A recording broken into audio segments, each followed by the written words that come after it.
Bismillahirrahmanirrahim. Alhamdulillahi ala ihsanih. Wa syukur lahu ala taufiqih wa amtinanih. Asyhadu an la ilaha illallah ta'ziman li sya'nih. Wa asyhadu anna Muhammadan abduhu wa rasuluhu da'iyan ila ridwanih. Salawatullahi alaihi wa ala alihi wa ashabihi wa ikhwanih. Qala ta'ala ya ayyuhalladzina amanu taqullaha haqqa tuqatih wa la tamutunna illa wa antum muslimun. Allahumma alimna ma yanfa'una وانفعنا بما علمتنا وزدنا علما يا رب العالمين. رب اشرح لي صدري ويسر لي أمري واحلل عقدة من لساني يفقه قولي. أما بعد. Segala puji bagi Allah Subhanahu wa taala yang memudahkan pertemuan kita pada kesempatan kali ini. Ini adalah pertemuan yang kelima, ya, di pembahasan tentang tafsir ringkas surat An-Nur, yang mana pada pembahasan-pembahasan yang lalu kita telah menyebutkan berkenaan dengan hukum perzinaan, kemudian hukum qadzaf, ya, kemudian li'an dan tuduhan bohong terhadap Ummul Mukminin Aisyah radhiyallahu anha, yang mana Allah Subhanahu wa taala menurunkan 10 ayat berkenaan dengan pembebasan beliau radhiyallahu anha dari tuduhan itu yang disampaikan oleh orang-orang munafikin. Dan pada kesempatan kali ini kita akan masuk ke ayat yang ke-22. Yang ke-22 yang mana nanti akan disebutkan berkenaan dengan sumpah daripada eh, ayah Ummul Mukminin Aisyah, yaitu Abu Bakar Siddiq, kepada orang yang ikut serta di dalam menuduh putrinya berzina. Ya, dalam hal ini adalah Mistah. Ya, sebelum kita masuk, kita akan tilawah dulu beberapa ayat, ya, dari ayat yang akan kita ambil pada kesempatan kali ini. أعوذ بالله من الشيطان الرجيم. بسم الله الرحمن الرحيم. ولا يأت لأولي ولا يأت لأولو الفضل منكم والساعة أن يؤتوا أولي القربى والمساكين والمهاجرين في سبيل الله وليعفوا وليصفحوا. ألا تحبون أن يغفر الله لكم والله غفور رحيم. إن الذين يرمون المحصنات الغافلات المؤمنات لعنوا في الدنيا والآخرة ولهم عذاب عظيم. يوم تشهد عليهم ألسنتهم وأيديهم وأرجلهم بما كانوا يعملون. يومئذ يوفيهم الله دينهم الحق ويعلمون أن الله هو ويعلم أن الله هو الحق المبين. الخبيثات للخبيثين والخبيثون للخبيثات والطيبات للطيبين والطيبون للطيبات. أولئك مبرؤون مما يقولون. لهم مغفرة ورزق كريم. يا أيها الذين آمنوا لا تدخلوا بيوتا غير بيوتكم حتى تستأنسوا وتسلموا على أهلها ذلكم خير لكم لعلكم تذكرون. Para hadirin yang dirahmati Allah Subhanahu wa taala, pada kesempatan ini kita akan bersama-sama mengambil ayat 22 dari surat An-Nur, yang mana Allah Subhanahu wa taala menyebutkan di ayat ini, wala ya'tali ulul fadli minkum was-sa'ati ay yu'tu ulil qurba wal masakin wal muhajirin fi sabilillah. Dan janganlah orang-orang yang mempunyai kelebihan, yang mempunyai kelapangan di antara kamu bersumpah, ya, bersumpah bahwa mereka tidak akan memberi bantuan kepada kaum kerabatnya, orang-orang miskin dan orang-orang yang berhijrah di jalan Allah. Wal ya'fu wal yasfahu. Dan hendaklah mereka memaafkan dan berlapang dada. Ala tuhibbuna ayyaghfirallahu lakum? Apakah kamu tidak ingin Allah itu mengampunimu? Wallahu ghafur rahim. Dan Allah adalah Maha Pengampun lagi Maha Penyayang. Di sini Allah Subhanahu wa taala akan memberikan gambaran kepada kita berkenaan dengan teguran terhadap Abu Bakar Siddiq, yang mana beliau radhiyallahu anhu setelah mendengarkan atau mendapatkan 10 ayat dari Allah Subhanahu wa taala terhadap pembebasan putrinya dari tuduhan orang-orang munafik, dan ikut andil di dalamnya beberapa kaum muslimin yang kemudian eh, dicambuk oleh Rasulullah Shallallahu Alaihi Wasallam. Dia adalah dua orang laki-laki dan satu orang perempuan. Salah satu dari mereka adalah Mistah. Mistah ini dia sahabat yang ikut berjuang bersama Rasulullah, ikut perang Badar, dan juga eh, apa nama perang-perangan yang lain. Tetapi dikarenakan begitu besarnya fitnah ini, beliau masuk di dalamnya. Yang notabene dia adalah orang yang tidak punya, dan kehidupannya itu dibantu oleh Abu Bakar.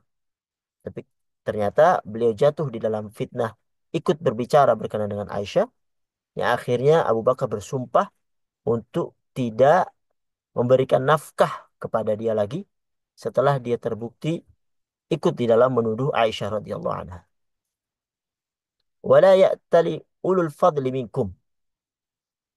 Wala ya'tali ulul fadli minkum wassa'ah. Jadi orang-orang yang mempunyai kelebihan di antara kamu janganlah bersumpah, ya, bahwasanya mereka untuk tidak akan memberi bantuan.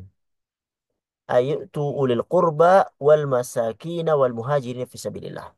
Tidak memberi bantuan kepada kaum kerabatnya, ulil qurba, karena Mistah ini masih kerabat dengan Abu Bakar. Dan juga wal masakin, dia juga miskin.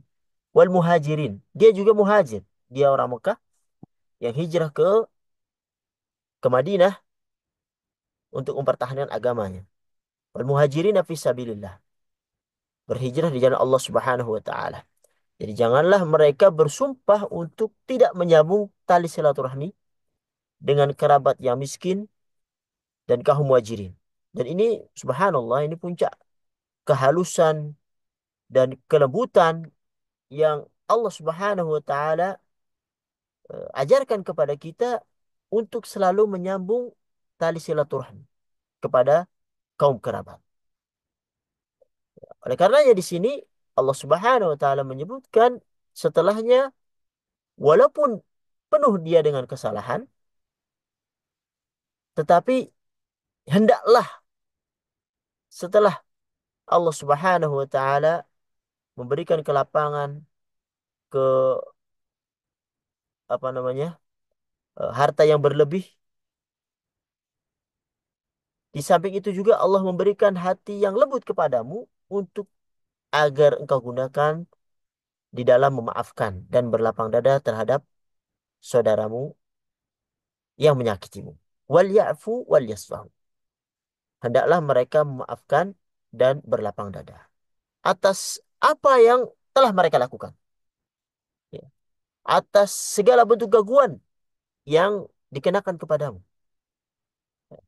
Ini bentuk kemahamurahan Allah Subhanahu wa taala, kelembutannya, yang mana eh, orang-orang yang menzalimi diri mereka sendiri, bahkan disebutkan menyakiti Allah Subhanahu wa taala dari perkataan-perkataan dan perbuatan kesyirikan, tapi Allah Subhanahu wa taala masih memberikan kelapangan mereka untuk bertobat kepada Allah Subhanahu wa taala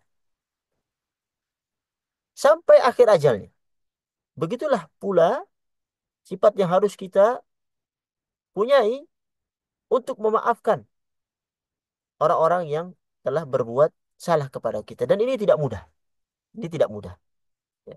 Butuh keimanan, butuh taufik dari Allah Subhanahu wa taala. Kalau seseorang berbuat baik terhadap orang yang berbuat baik kepadanya, itu sudah biasa.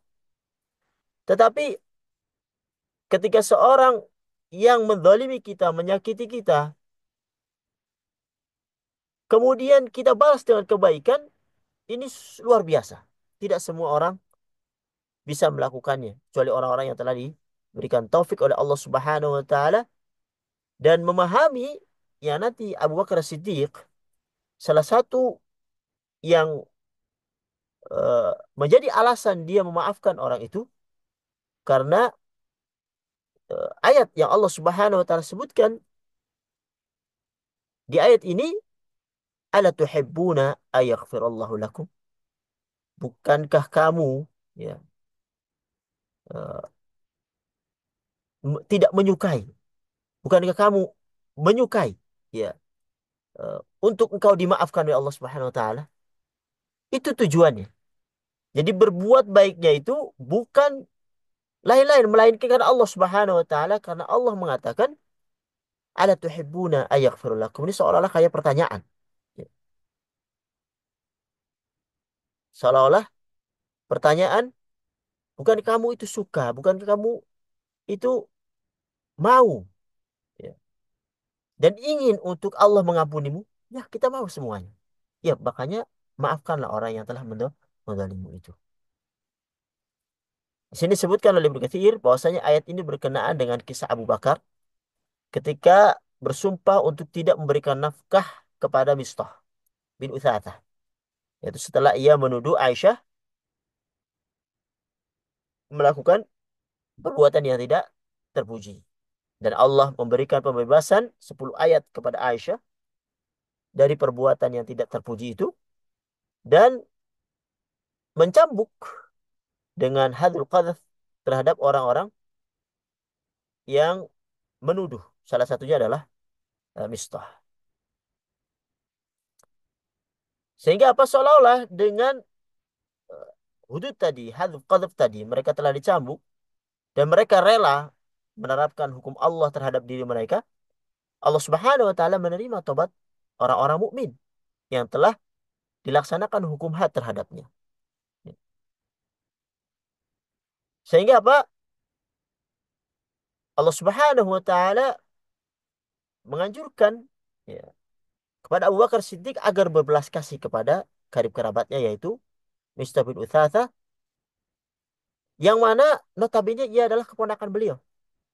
Dia orang miskin, tidak mempunyai harta kecuali harta yang diberikan oleh Abu Bakar, dan termasuk muhajirin fisabilillah. Ya, dia tergelincir dalam dosa ini, bertobat kepada Allah Subhanahu wa taala. Allah menerima tobatnya dan ia telah menjalani hukumannya, yaitu dicambuk ya. Sehingga berhak ya dia mendapatkan kasih sayang Abu Bakar. Ya, yang mana Abu Bakar terkenal dengan kebaikannya, banyak membantu karib kerabatnya. Ketika Allah Subhanahu wa taala menyatakan ala tuhibbuna ayaghfirallahu lakum. Apakah kamu tidak ingin Allah mengampunimu? Ya. Sebagaimana kamu memaafkan orang yang berbuat jahat kepadamu, nantinya Allah juga akan memaafkan engkau juga dari kesalahan-kesalahan. Tidak, semua orang melakukan kesalahan. Setiap orang pernah jatuh di dalam dosa. Ya. Dan sebaik-baik mereka adalah yang bertobat kepada Allah Subhanahu wa taala. Dan Allah telah terima tobatnya dengan memberi taufik kepadanya untuk dihukum had. Ya. Beda halnya dengan kaum munafikin yang lain, yang notabene mereka bebas di dunia, nanti di akhirat Allah akan tuntut. Ya.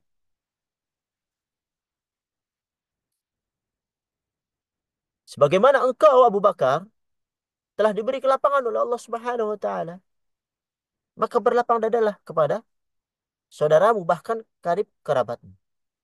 Maka Abu Bakar Siddiq berkata, tentu saja Allah, demi Allah, aku ingin engkau mengampuniku wahai Rabbku. Kemudian kembali Abu Bakar memberi nafkah kepada Mistah seperti nafkah yang dulu dia berikan sebelum kejadian ini. Bahkan dia bersumpah, demi Allah aku tidak akan memutus nafkah ini selama-lamanya. Karena apa? Karena mengharapkan diampuni dosanya oleh Allah Subhanahu wa taala. Radhiyallahu anhu. Kemudian ayat berpindah berkenaan dengan orang-orang yang menuduh wanita-wanita baik dan lengah lagi beriman berbuat zina. Innal ladzina yarmuna al-muhsanati al-ghafilati wal mu'minati lu'inu fid dunya wal akhirah wa lahum adzabun adzim. Sesungguhnya orang-orang yang menuduh wanita-wanita yang baik, yang lengah lagi beriman, mereka berbuat zina, maka hukumannya bagi mereka lu'inu fid dunya wal akhirah wa lahum adzabun adzim. Mereka kena laknat di dunia dan di akhirat, dan bagi mereka adab yang besar. Pada saat itu, ya hari kiamat nanti, yauma tashhadu alaihim alsinatuhum wa aidihim wa arjuluhum bima kanu ya'malun. Pada hari itu, ketika lidah, tangan, kaki ya, menjadi saksi atas mereka sendiri terhadap apa yang dahulu mereka kerjakan. Yaumaid. Pada hari itu, yaumaidin, yaumaidzi yuwaffihimullahu dinahumul haqq wa ya'lamuna anna Allahu al haqqul mubin. Di hari itu Allah akan memberi mereka balasan yang setimpal menurut semestinya. Dan taulah mereka bahwa Allah lah yang benar. Allah lah yang benar lagi yang menjelaskan segala sesuatu menurut hakikat yang sebenarnya. Para hadirin yang dirahmati Allah Subhanahu wa taala, ini adalah ancaman terhadap orang-orang yang menuduh wanita baik-baik yang lengah ya, yang dia tidak pernah melakukan hal-hal seperti itu dan tidak terkenal melakukan hal seperti itu. Bahkan awal-awal Aisyah dituduh, dia tidak mengetahui bahwasanya dirinya dituduh dan dia merupakan orang yang beriman, dituduh telah melakukan zina. Kalau saja wanita-wanita yang baik, yang beriman, yang tidak ada sifat-sifat perbuatan jelek itu, dituduh berzina, ini ancamannya. Allah Subhanahu wa taala sebutkan bahwasanya dia akan mendapatkan laknat dari Allah Subhanahu wa taala. Ya. Lu'inu fid dunya wal akhirah wa lahum adzabun adzim. Mereka akan dilaknat di dunia dan akhirat dan bagi mereka azab yang besar. Itu wanita yang beriman biasa. Apatah lagi sudah dia wanita baik-baik, beriman dan istrinya Rasulullah, Ummahatul Mukminin, ibunya para kaum mukminin, lebih layak memiliki sifat-sifat tersebut dari semua wanita yang baik-baik untuk tidak berhak mendapatkan tuduhan tuduhan itu. Ya, ini mimbabi aula Ummul Mukminin Aisyah. Ya. Sebab beberapa ayat sebelumnya berkaitan dengan Aisyah radhiyallahu anha. Sehingga apa? Ulama sepakat bahwasanya siapa saja yang menuduh Aisyah radhiyallahu anha dengan tuduhan tersebut setelah turunnya ayat ini, maka hukumnya adalah kafir. Karena apa? Karena seolah-olah dia telah menentang ayat-ayat di dalam Al-Quran. Dan begitu juga dikiaskan terhadap istri-istri Rasulullah yang lain. Mereka lu'inu fid dunya wal akhirah. Mereka terkena laknat di dunia dan di akhirat. Karena seolah-olah tuduhan tadi itu telah menyakiti Rasulullah Shallallahu Alaihi Wasallam. Ya. Innal ladzina yu'dzuna Allah wa rasulah. Di Quran surat Al-Ahzab ayat 57. Sungguh orang-orang yang menyakiti Allah dan Rasulnya. Mereka mendapatkan hal yang sepantasnya. Yaitu laknat dari Allah Subhanahu wa Ta'ala. Para hadirin yang dirahmati Allah Subhanahu wa Ta'ala.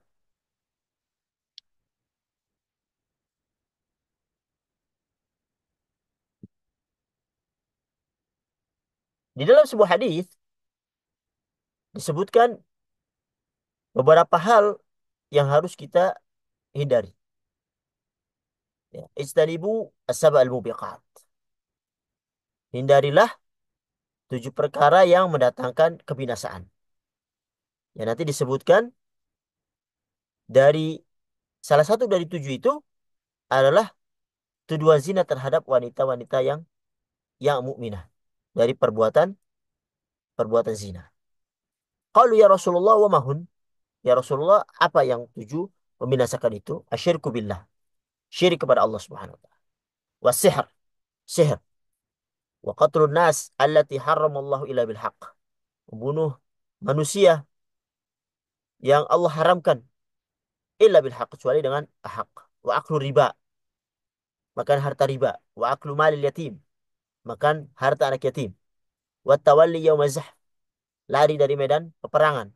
Dan terakhir, wa qadful muhsanatil ghafilati al mu'minat, yaitu menuduh tuduhan orang wanita-wanita mukminah yang terjaga dari perbuatan dosa dengan tuduhan tuduhan zina.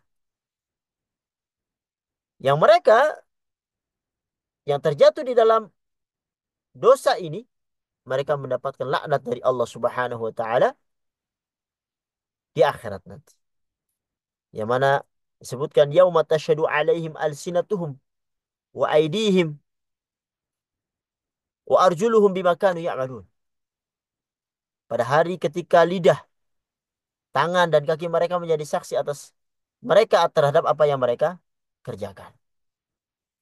Ibnu Abi Hatim meriwayatkan dari Anas bin Malik yang berkata bahwasanya ketika kami duduk bersama Rasulullah Shallallahu Alaihi Wasallam, tiba-tiba beliau tersenyum hingga terlihat gigi beliau.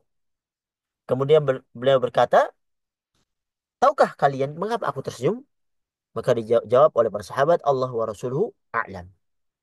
Kemudian beliau Shallallahu Alaihi Wasallam berkata, karena senyumku itu karena dialog seorang hamba dengan Rabbnya. Ketika ia berkata, ya Rabbi, bukankah engkau telah menyelamatkan aku dari kezaliman? Nah, tentu saja. Bala. Aku tidak menghendaki saksi atasku kecuali diriku sendiri. Maka dikatakan kepadanya, cukuplah dirimu menjadi saksi bagimu pada hari ini dan para malaikat yang mulia adalah saksi atas dirimu. Lalu ternyata apa? Lalu mulutnya pun dibungkam dan dikatakan kepada anggota tubuhnya untuk berbicara. Lalu anggota tubuh yang menceritakan seluruh amal perbuatannya, mereka diberi kuasa untuk berbicara. Maka ia menyebutkan, celaka kalian anggota tubuh. Padahal aku untuk kalian. Dahulu aku berbuat. Dan ini adalah sesuatu yang mengerikan. Ya. Yang mana Allah Subhanahu wa Ta'ala akan memberikan kuasa terhadap anggota tubuh kita untuk menjadi saksi terhadap apa-apa yang kita lakukan. Allah tutup mulut kita dan biarkan tubuh kita, tangan kita, kaki kita, mata kita, semua anggota tubuh kita untuk menyampaikan apa yang telah kita lakukan di muka bumi ini. Mereka menjadi saksi terhadap diri kita sendiri. Oleh karenanya, eh, seolah ayat-ayat ini ya mengerikan sebenarnya untuk menjadikan cambuk bagi kita untuk menjaga setiap anggota tubuh yang Allah titipkan ini untuk digunakan di jalan yang Allah Subhanahu wa taala ridhai. Allah Maha melihat yang tampak dan Allah Maha mengetahui yang tersembunyi. Tidak ada yang tersembunyi di sisi Allah Subhanahu wa taala. Bahkan yang ada besitan di dalam hati kita Allah Maha mengetahuinya. Oleh karena itu, selalu niatkan di dalam hal-hal yang terpuji yang Allah Subhanahu wa taala ridhai. Yauma idzin, pada hari itu, yuwaffihimullahu dinahumul haq. Allah akan memberi mereka balasan yang setimpal menurut yang semestinya. Hisab, dihitung seluruh amalan kita oleh Allah Subhanahu wa taala. Tidak ada yang tertinggal. Setiap apa yang kita lakukan, Allah Subhanahu wa taala akan akan hitung. Wa ya'lamuna anna Allah wal haqqul mubin. Dan taulah mereka bahwasanya Allah lah yang hak lagi menjelaskan segala sesuatu menurut hakikat yang sebenarnya. Baik berupa janji-janji Allah terhadap orang-orang yang berbuat kebaikan dengan diberikan surganya yang penuh dengan kenikmatan, atau ancaman terhadap perbuatan-perbuatan dosa yang dilakukan oleh seorang hamba.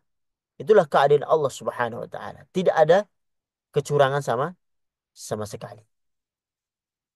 Al-khabithatu lil khabithina wal khabithuna lil khabithat. Wanita-wanita yang baik adalah untuk laki-laki yang wanita-wanita yang tidak baik adalah untuk laki-laki yang tidak baik. Wat thayyibatu lit thayyibina wat thayyibuna lit thayyibat. Dan eh, wanita-wanita yang baik adalah untuk laki-laki yang baik. Dan laki-laki yang baik adalah untuk wanita-wanita yang baik pula. Ulaika mubarra'una mimma yaqulun lahum maghfiratu wa rizqun karim. Mereka yang dituduh itu bersih dari apa yang dituduhkan oleh mereka yang menuduh. Lahum maghfiratun wa rizqun karim. Bagi mereka ampunan dan rizki yang mulia dari Allah Subhanahu wa taala, yaitu surganya Allah Subhanahu wa taala. Abdullah bin Abbas menyebutkan bahasanya maksudnya adalah kata-kata yang buruk hanya pantas bagi laki-laki yang buruk. Dan laki-laki jahat yang pantas baginya adalah kata-kata yang buruk. Kemudian kebalikannya, kata-kata yang baik hanya pantas bagi laki-laki yang baik. Dan laki-laki yang baik yang pantas baginya hanyalah kata-kata yang baik. Jadi masih berkaitan dengan 10 ayat yang di atas tentang penekanan terhadap bebasnya Aisyah dari tuduhan mereka. Ya. Jadi ayat ini turun berkenaan dengan Aisyah dan ahlul ifk, orang-orang eh, munafik yang menuduh Aisyah di dalam melakukan perbuatan yang tidak tidak baik. Intinya bahwasanya perkataan yang buruk itu lebih pantas ditujukan kepada orang-orang yang jahat dan perkataan yang baik hanya pantas bagi orang-orang yang baik. Tuduhan keji yang ditujukan kaum munafik kepada Aisyah sebenarnya itu lebih pantas ditujukan kepada mereka karena mereka adalah orang yang tidak baik. Dan Aisyah radhiyallahu anha adalah orang baik. Lebih pantas beliau diberikan perkataan-perkataan yang bersih, perkataan yang mulia. Ulaika mubarrauna mimma yaqulun. Mereka yang dituduh itu bersih dari apa yang dituduhkan oleh mereka yang menuduh. Abdurrahman bin Zaid bin Aslam, beliau mempunyai pendapat yang lain. Bahwasanya wanita yang jahat hanya pantas bagi laki-laki yang jahat. Dan ini kita saksikan ya. Biasanya memang seperti itu. Ya, sesuatu yang berdekatan, jahat dengan jahat, mereka akan berkumpul. Sementara sesuatu yang eh, baik, mereka akan kumpul dengan orang-orang yang baik. Oleh karena itu, berusahalah mencari teman yang baik supaya kita ikut-ikutan tergolong menjadi orang yang baik. Ya. Sehingga apa? Ini menjadikan kita untuk terdorong selalu menempatkan diri di dalam tempat-tempat yang Allah Subhanahu wa taala ridhai. Termasuk di dalam memilih memilih pasangan, memilih teman. Abdurrahman bin Zaid bin Aslam mengatakan bahwa wanita yang jahat hanya pantas bagi laki-laki yang jahat. Dan laki-laki yang jahat cocoknya itu untuk wanita yang jahat. Sedangkan kebalikannya wanita yang baik hanya layak bagi laki-laki yang baik dan laki-laki yang baik hanya patut bagi wanita yang baik. Dan ini adalah konsekuensi yang lazim. Ya. Sehingga apa? Dipahami, kembali lagi, penekanan dipahami. Tidaklah Aisyah Allah pilih menjadi istri Rasulullah SAW, melainkan ia adalah seorang wanita yang baik. Ya. Ini perlu kita ulang-ulang kos kalian, terutama ayat-ayat ini. Karena dari zaman dahulu ada orang yang menuduh hal itu, orang-orang munafik. Bahkan ada sebagian kelompok sampai zaman sekarang ada yang menjadikan agamanya dengan menuduh Aisyah melakukan hal ini. Ya. Seolah-olah penekanan-penekanan ini, kelaziman ini itu harus kita kencangkan supaya mereka sadar bahwasanya tidak layak tuduhan engkau terhadap Aisyah radhiyallahu anha. Karena apa? Karena Rasulullah adalah orang yang baik. Mereka tidak bisa menuduh Rasulullah sebagai orang yang jahat. Sehingga apa? Mereka menggunakan istri beliau dan yang sejenisnya seperti para sahabat beliau dituduh hal-hal yang tidak baik. Yang tujuannya adalah untuk menuduh Rasulullah SAW secara tidak langsung. Dan ini masih kita dengar sampai zaman zaman sekarang. Ya. Sehingga apa? Kalau sekiranya Aisyah itu tidak baik, tentu tidak pantas bagi Rasulullah SAW. Tidak mungkin Allah menjodohkan dengan beliau SAW. Oleh karenanya, kita katakan terhadap orang yang menuduh itu, ulaika mubarra'una mimma yaqulun. Seperti yang Allah katakan. Mereka yang dituduh itu bersih dari apa yang dituduhkan oleh mereka yang menuduh. Jauh dari apa yang dituduhkan oleh ahlul al-if. Lahum maghfiratun wa rizqun karim. Bagi mereka ampunan karena tuduhan dusta yang ditujukan kepada mereka ketika mereka bertobat kembali lagi kepada Allah Subhanahu wa taala. Dan Allah menerima tobat. Allah Ghafur Rahim. Ketika mereka kembali meminta maaf, kemudian memohon ampunan kepada Allah Subhanahu wa taala, diterima tobatnya. Maka mereka berhak mendapatkan ampunan ketika mereka bertobat terhadap tuduhan dusta terhadap istri Rasulullah Shallallahu Alaihi Wasallam. Warizqun karim, dan rezeki yang mulia di sisi Allah Subhanahu Wa Taala, yaitu surga yang penuh dengan kenikmatan. Seolah-olah ayat ini juga berjanji bahwa istri Rasulullah berada di dalam surganya Allah Subhanahu Wa Taala bersama Rasulullah Shallallahu Alaihi Wasallam. Ya, begitu juga orang-orang yang bertobat.